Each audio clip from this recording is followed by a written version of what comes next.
Shalom, Bapak Ibu Saudara. Kita teruskan studi kisah kristalisasi masih di kitab Yeskil. Ini sudah tema yang ke-29 tentang sungai yang keluar dari bait suci. Kita ambil dari pasal 47. Bagian ini merupakan bagian daripada nubuat Yeskil mengenai pemulihan Israel.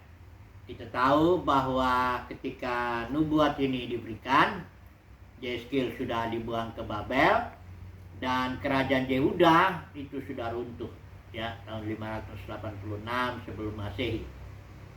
Sehingga ini banyak menimbulkan ya pertanyaan bagi bangsa Israel, karena dijanjikan juga kepada Daud. Kita tahu bahwa keturunannya akan terus-menerus memerintah, tapi pada kenyataannya sudah runtuh begitu ya. Kerajaan Israel lebih duluan yang di utara itu.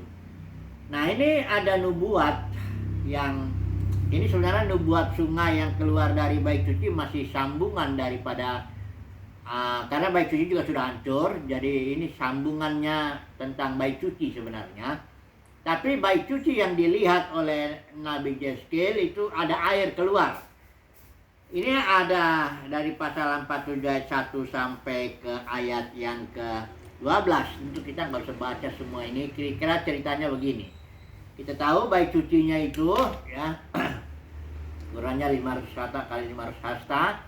Nanti di sebelah kanan dari bait sucinya menghadap ke sebelah timur, dan sebelah kanan, sebelah selatan ya berarti, itu ada air keluar dari situ ya, dari bait suci.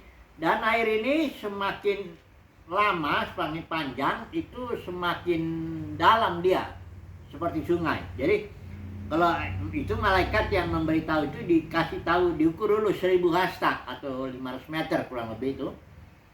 Dan airnya itu disuruh Yeskil masuk itu sampai pergelangan kaki ya. Kemudian diukur lagi 1000 hasta. Dulu lagi Yeskil masuk ke sungai itu hanya sampai ke lutut. Kemudian diukur lagi 1000 hasta. Itu di Nabi Yeskil masuk dan ternyata hanya sampai di pinggang. Kemudian begitu diukur lagi, jadi hasta lagi, dan Nabi Yeskil sudah masuk, udah nggak bisa lagi. Artinya itu sudah menjadi sungai yang bahkan dikatakan di ayat 5 ini sungai yang tidak dapat diseberangi lagi. Nah, ini fakta-fakta mengenai penglihatan Nabi Yeskil mengenai sungai itu ya. Kemudian ayat 6 sampai nanti ke ayat yang ke-12 ini efeknya daripada sungai itu ya, karena sungai ini bukan sungai biasa ini ya. Karena dilihat di sini akibat daripada, jadi Yeskil setelah dia sampai ke sungai itu dia berjalan dengan malaikat yang menyatakannya itu di tepi sungai itu. Dia melihat ada beberapa hal di situ ya. Tentu ayat 7 dibilang ada amat banyak pohon ya. Atau ayat 9 yang pertama dulu lah akibatnya, bahwa akibat daripada sungai ini dikatakan sini, kemana sungai itu mengalir, segala makhluk hidup yang berkeriapan di sana akan hidup ya. Bahkan di sini dikatakan air laut di situ menjadi tawar. Jadi ada makhluk hidup lah gara-gara sungai itu. Itu satu ya. Yang kedua, di sini dikatakan kedua tepi sungai itu tumbuh macam-macam pohon, dan pohon ini menghasilkan buahnya ya. Daunnya tidak layu, buahnya nggak habis-habisnya, tiap bulan ada. Itu buah-buah ini disebabkan karena pohon-pohon itu mendapat air dari tempat kudus itu. Nah, buahnya menjadi makanan, daunnya menjadi obat. Ya, ini aspek kedua daripada sungai itu ya. Jadi ada pertama ada semua makhluk jadi hidup. Kedua, pohon-pohon tumbuh terus, itu makan buahnya jadi makanan. Daunnya menjadi obat. Kemudian yang ketiga ini mengenai garam ayat 11 ya. Ini sungai tidak sembarang aja bikin semuanya jadi tawar ya, karena dikatakan di sini ayat 11, tetapi rawa-rawanya dan paya-payanya tidak menjadi tawar, itu menjadi tempat mengambil garam. Artinya garam tetap ada ya, itulah intinya. Ada 3 hal lah akibat daripada sungai ini.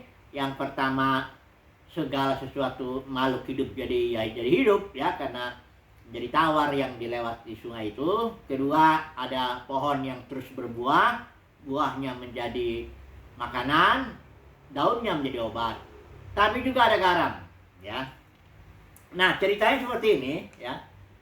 Sekarang kita aplikasikan aja langsung, karena ini suatu simbol tentunya ya. Kita tahu ini simbol, bukan maksudnya nanti baik cuci Israel itu akan ada air keluar, kan bukan begitu. Tapi ini simbol daripada realita ya, penggenapan ya. Kalau saudara lihat, kalau perjanjian lama itu sebenarnya kan simbol nubuat secara umum itu ya. Perjanjian lama itu simbol nubuat bayangan. Tetapi sesuai Kolose 2:17 itu wujudnya atau realitanya atau penggenapannya adalah Kristus ya. Nah, jadi air atau sungai ya, ini air aliran hidup ini itu adalah tidak lain bukan, itu adalah Kristus. Atau lebih cepat kita lebih bagus baca saja, langsung kita lihat dulu sebenarnya sungai ini air ini melambangkan apa di sini ya. Saya baca Yohanes pasal 7 ya, ayat yang ke-37 sampai nanti ayat 39 lah ya. Ini saya pakai YLT, versi YLT. Dan pada hari terakhir dalam megahnya perayaan itu, Yesus berdiri dan berseru sambil berkata, "Jika seseorang merasa haus, biarlah dia datang kepadaku dan minum.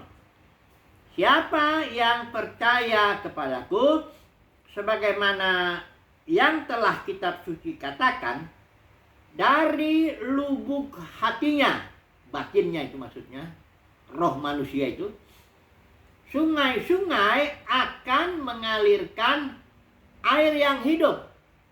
Ayat 39, dan dia mengatakan hal itu mengenai roh kudus yang dimaksudnya ya. Jadi sungai-sungai itu yang mengalirkan air yang hidup itu soal Roh Kudus ya. Tapi di sini dikatakan sungai itu kan ada pertumbuhan ya. Baru-baru di pergelangan kaki. Maju lagi, dia skill bergerak maju lagi baru ke lutut. Bergerak maju lagi baru pinggang. Baru bergerak lagi sudah menjadi sungai, tidak bisa lagi diseberangi sungai itu. Nah, ini berbicara apa? Simbol seperti ini. Tentu aja ini bicara pertumbuhan, ya. Jadi kalau seseorang pada awalnya ya dia dibaptis roh atau percaya Tuhan Yesus, dia tentu ada Roh Kudus dalam batinnya. Tapi itu masih seperti air yang hanya sampai pergelangan kaki. Artinya orang itu masih bebas berbuat maunya. Ya, kalau saudara tahu kan, kalau kita berjalan di air yang hanya sebatas kaki kan kita bebas-bebas saja mau bikin apa aja. Ya. Kemudian kalau nanti bertumbuh ya dalam iman, dalam Kristus, maka roh itu seperti sungai air yang sudah sampai lutut. Masih bisa bebas bergerak, tapi enggak sebebas awalnya ya, pergelangan kaki.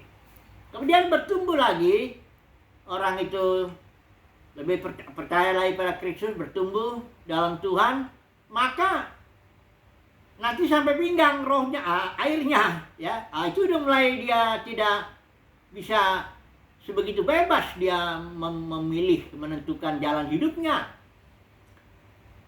Tapi kalau nanti dia bertumbuh terus, maka bukan dia yang bisa, dia nggak bisa lagi menguasai sungai itu, ya. Malah kebalikannya, sungai itu yang menguasai dia bisa hanyut itu di bawah sungai itu, ya. Nah, ini bicara seperti Paulus istilahnya, dia bilang begini, "Aku ini tawanan roh." Kedewasaan Paulus sudah sampai tingkat di mana dia sudah menjadi tawanan daripada roh.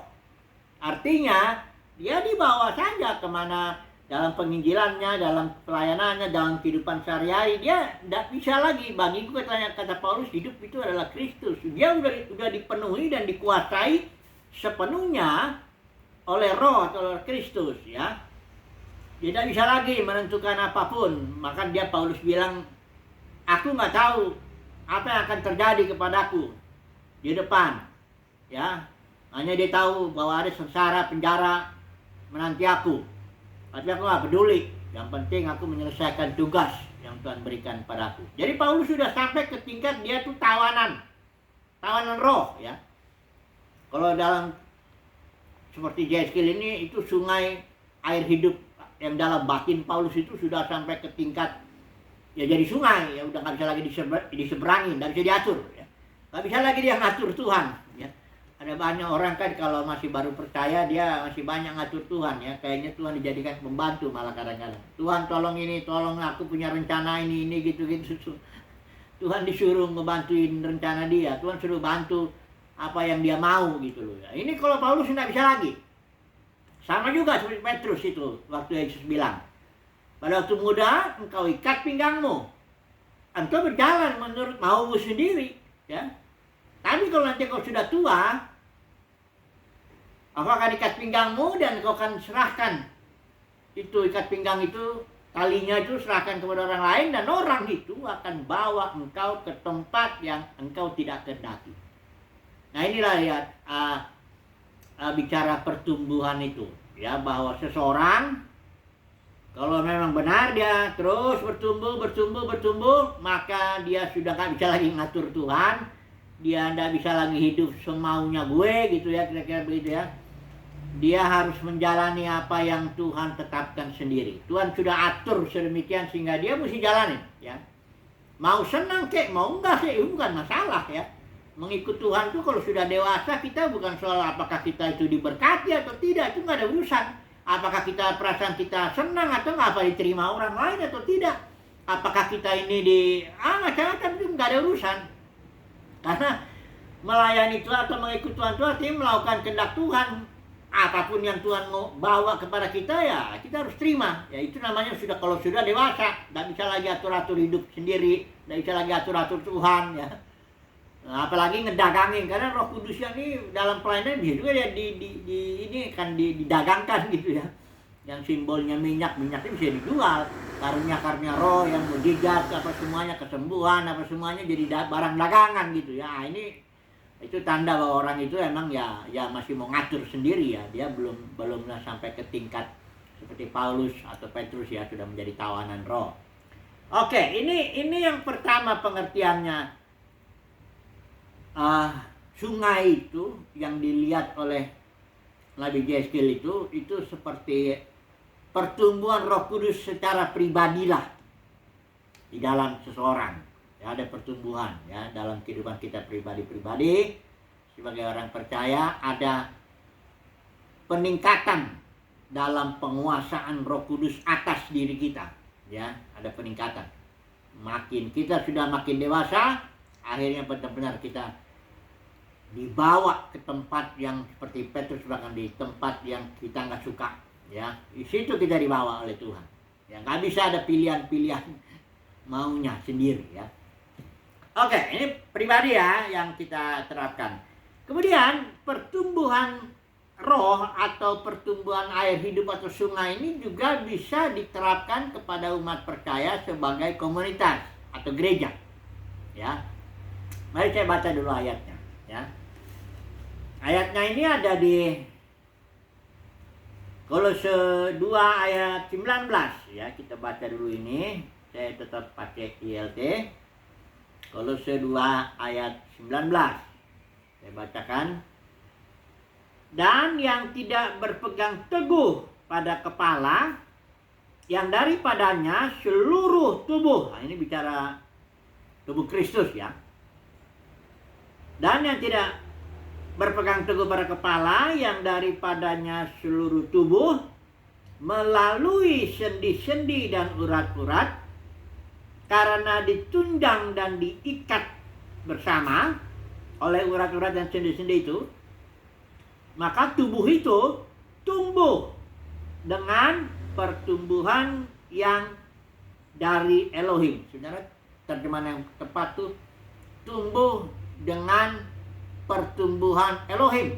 Jadi artinya Elohim itu bertumbuh di dalam tubuh itu. Atau saya tegasnya begini. Yesus bilang kan, I am the life. Akulah hayat. Joy istilah Yunani itu. Jadi otoritas tubuh itu, kalau saudara lihat tubuh ini ya. Ini tubuh. Siapa yang menggerak-gerakkan ini, yang mengatur ini tubuh ini, ya? Ya, ini yang mengatur tubuh itu yaitu hayat yang ada dalam tubuh ini, yang disimbolkan atau disimbolkan oleh darah. Misalnya darah itu nggak mengalir di satu bagian, maka bagian itu nggak bisa diatur oleh hayat, ya, tidak lumpuh begitu, yang nggak ada aliran darah di situ, aliran hayat nggak ada di situ, maka dia nggak bisa diatur.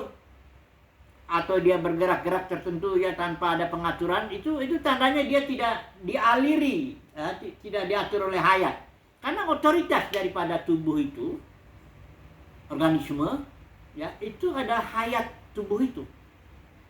Jadi otoritas gereja itu bukan orang, tapi hayat.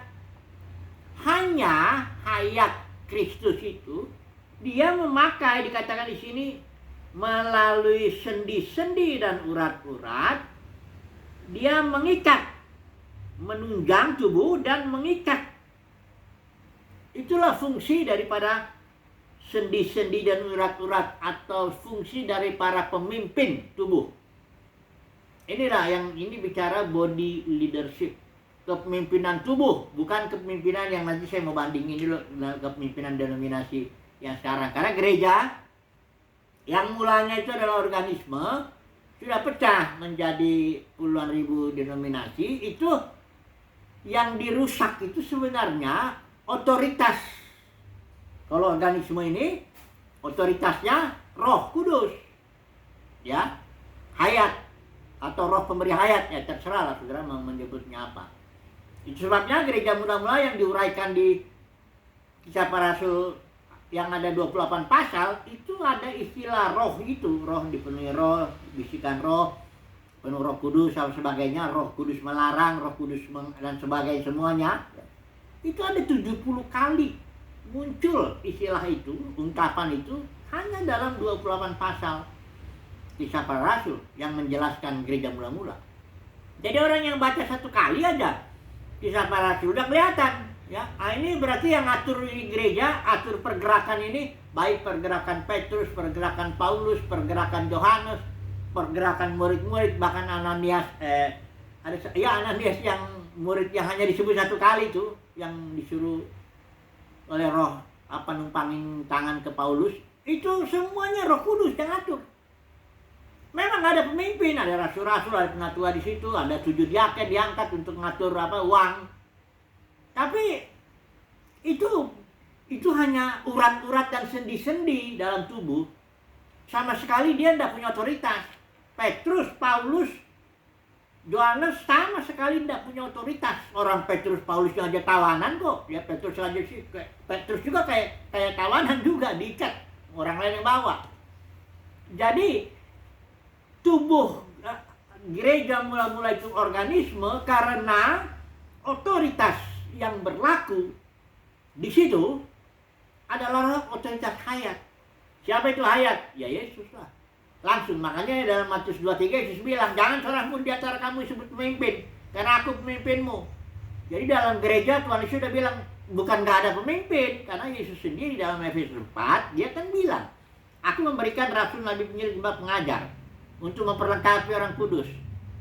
Jadi Yesus beri pemimpin, tapi ini pemimpin harus ingat, harus tahu bahwa engkau tidak punya otoritas, engkau hanya boleh memperlengkapi. Nah, dalam Kisah Para Rasul 20, nanti sudah baca itu, ada Paulus nubuatkan, dia bilang, aku tahu setelah aku pergi, dia bicara kepada para penatua di Efesus, tapi bicaranya di Miletus. Aku tahu setelah aku pergi nanti beberapa dari antara kalian dengan ajaran palsu menarik murid-murid kepada dirimu.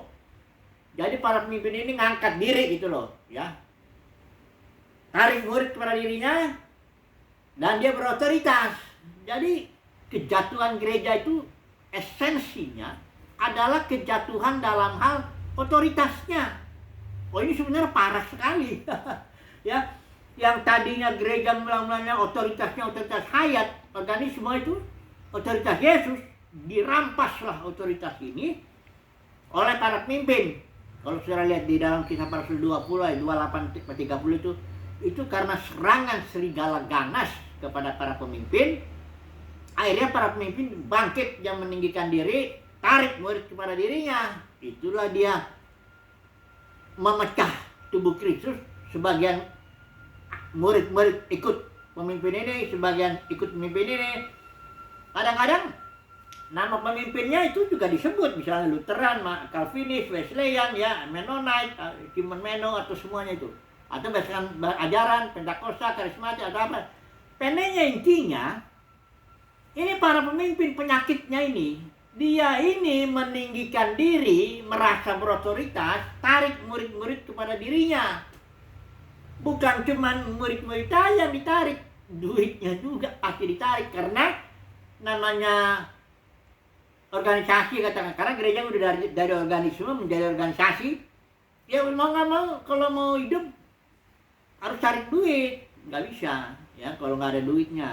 Jadi inilah dia, mulailah. Makanya kalau dalam Kisah Para Rasul, Wahyu pasal 2 pasal 3, itu ada 3 ajaran sesat itu yang memecah gereja itu. Pertama ajaran Bileam, dagang gitu ya. Jadi ini para pemimpin ini dagang, mulai dari jual firman, jual buku, jual kaset, jual souvenir, jual apa, kalau semuanya jualan. Makanya Yesus itu waktu di Bait Suci Yerusalem itu hancurin itu pedagang-pedagang semua, itu orang Farisi itu ya, dagang. Jadi Bileam dagang, Nikolaus itu menaklukkan kaum awam. Jadi para pemimpin ini namanya pemimpin kan, punya banyak karunia dikasih Tuhan. Dia dengan mudah mengangkat dirinya, ya. Yang lain jadi takluk. Kadang-kadang ditakut-takutin juga, jangan berontak ya, ini ya puji mata Tuhan, macam-macam lah. Ajari penundukan diri, ya dulu zaman saya tahun 80-an itu ramai itu apa, tudung rohani gitu. Jadi sini kami ini tudung ya, kalian datang sini dong supaya dilindungi dari serangan iblis. Padahal dia sendiri itu sudah kena serigala ganas, maka ngajarin itu. Nggak ada ajaran tudung rohani itu. Karena pemimpin tidak punya otoritas apapun. Hanya boleh memperlengkapi, kayak Paulus memperlengkapi. Jadi pemimpin boleh nggak nerima uang? Ya boleh kalau ada yang mau ngasih. Ya kalau nggak ngasih gimana? Ya kayak Paulus lah, bikin tenda atau apa kan kerjanya. Pokoknya intinya jangan pernah kau merasa punya otoritas atas murid-murid. Murid-murid itu otoritasnya Roh Kudus. Dia harus diatur sepenuhnya 100% oleh Roh. Itulah makanya Yesus bilang ibadahnya gereja itu ibadah dalam Roh, karena Roh Kudus yang di dalam itu yang ngatur, yang dalam batin, ya. Nah inilah dia pertumbuhan gereja seharusnya ya, sebagai organisme, ya. Jadi fungsi urat-urat sendi itu hanya mengikat dan mempersatukan. Kalau di sini menunjang, dia menunjang tubuh, mengikat tubuh sehingga tubuh itu bertumbuh dengan pertumbuhan Elohim, dengan pertumbuhan Roh Kudus, kira-kira begitu ya. Tetapi sekarang gereja sudah pecah menjadi puluhan ribu denominasi karena pemimpinnya. Ingat ya, jangan saudara pikir perpecahan gereja itu hanya perkembangan aja. Alkitab jelas kok ngomong. Itu bukan perkembangan, malah itu kemerosotan. Kemerosotan sekali itu kalau serigala ganas kok yang menyerang kok perkembangan ya. Jadi itu hanya ngomong-ngomong, itu hanya para pemimpin yang mencoba membenarkan diri ya dengan ajaran-ajaran, juga ajaran-ajaran yang visible, invisible church katanya. Kalau yang visible itu yang kelihatan itulah denominasi, itu denominasi gereja katanya, yang Lutheran lah, Calvin itulah, Pentakosta itu gereja tuh katanya. Hanya yang visible yang kelihatan. Sementara yang invisible itu anak-anak Tuhan yang semua yang udah lahir baru, jadi nggak kelihatan. Ini mulai dari Luther ini yang mengajarkan visible invisible ya. Itu hanya taktik saja membenarkan diri, bukannya bertobat, malah membenarkan diri. Tapi sekarang diterima itu. Kalau orang bilang denominasi gereja, orang percaya aja. Padahal kita bilang nggak ada lagi gereja, udah pecah. Nah, gereja ini direpresentatifkan oleh siapa sekarang ini? Nah, Tuhan itu kalau sudah lihat di Wahyu pasal 2 pasal 3 memanggil 7 gereja itu representatif dari 7 zaman gereja atau sepanjang zaman gereja itulah. Dipanggillah para pemenang. Barang siapa menang itu dari mulai Efesus, jemaat Efesus sampai Laodikia itu tetap dipanggil barang siapa menang, ya. Nah, ini jangan juga salah, jangan berarti pemenang itu orang-orang hebat dalam dunia kekristenan, bukan. Justru para pemenang itu orang-orang yang biasa, yang tidak top dalam dunia kekristenan. Karena orang-orang yang top dalam dunia kekristenan ini pasti dia melakukan ketiga hal inilah, minimal itu. Ajaran Bileam, dagangnya itu mau apa, bagaimana nggak dagang? Dia manajer, dia bikin planning, organizing, leading, controlling, wah layaknya manajer ya, murid-murid diatur sama dia, ya tarik uangnya, semuanya. Itu apa namanya kalau bukan dagang? Udah gitu menaklukkan ya, tentu dengan macam cara ya. Kemudian Izebel, nah kalau Izebel lebih ngeri lagi. Izebel tuh di perjanjian lama tuh dia merampas otoritas suaminya dalam kasus kebun anggur Nabot. Nah, ini kalau gereja Izebel atau ajaran Izebel itu ajaran yang merampas otoritas Yesus, mengatakan bahwa otoritas gereja itu pemimpin. Itu loh. Ya, sekarang laku keras itu, jelas itu, udah diajarkan lah di mana-mana. Ya, kepemimpinan gereja itu ya itu para pemimpinnya yang dia maksud, nggak dibilang pemimpinnya itu perampas otoritas itu ya. Jadi bagaimana ini?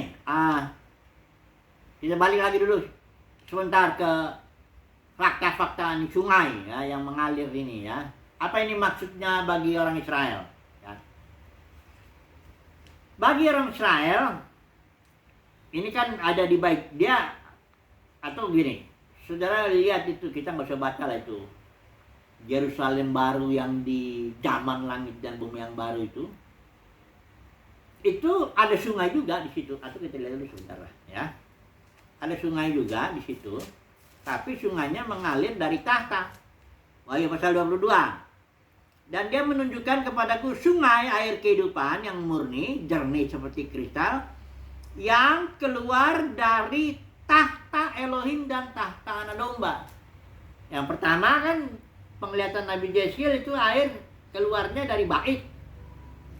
Kemudian di sini dalam kitab Wahyu, Israel, Yerusalem baru itu mempelai anak domba, itu keluarnya dari tahta. Ada pergerakan atau pertumbuhan, karena bait sucinya di kota Yerusalem, di langit dan yang baru nggak ada lagi. Elohim itu sendiri menjadi bait sucinya. Karena ini kan masih simbol-simbol ini. Bait suci itu kan simbol kehadiran Yahweh, ya kan? Tapi di dalam realitanya nanti bagi Israel ya nggak ada lagi bait suci.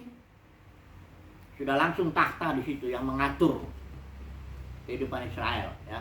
Dan semua Israel diselamatkan. Itu surat Roma juga bilang kan, Paulus bilang seluruh Israel diselamatkan pada waktunya nanti. Ya di zaman, bahkan di sini tetap juga Israel itu melayani bangsa-bangsa. Pasal 22 ini ya.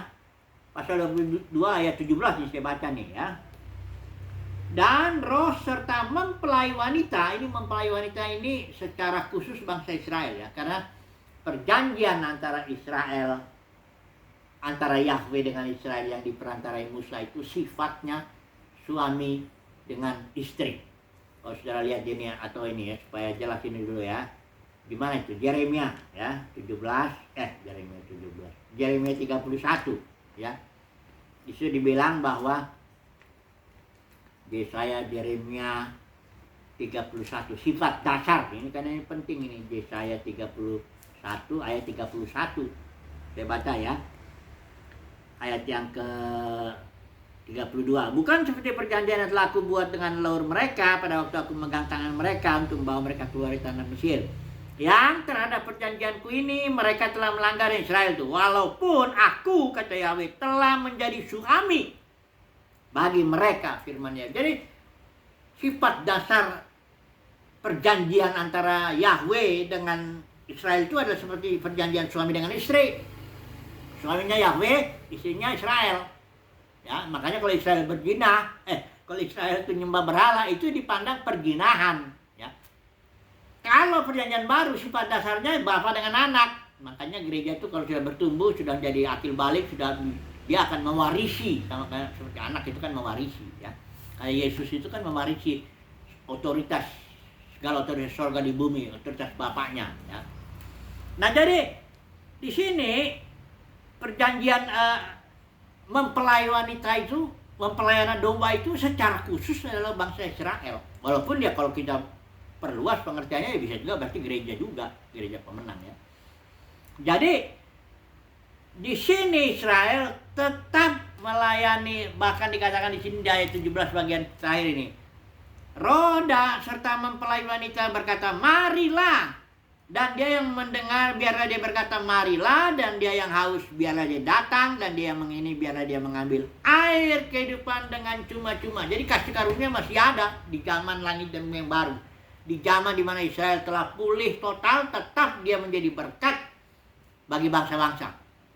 Daunnya juga dikatakan sini sama juga dengan daunnya menjadi buahnya menjadi makanan, daunnya menjadi obat, menyembuhkan bangsa-bangsa. Ya, dia yang keberapa itu? Ayat yang kedua. Daun-daun pohon itu untuk penyembuhan bangsa-bangsa. Jadi Bapak Saudara, ini kesimpulannya bahwa nubuat Nabi Yezkiel itu tergenapi di kitab Wahyu nanti di zaman langit dan bumi yang baru itu. Israel dipulihkan total, kemudian dia menjadi berkat bahkan bagi bangsa-bangsa. Saya kira ini dulu cukup. Haleluya. Amin.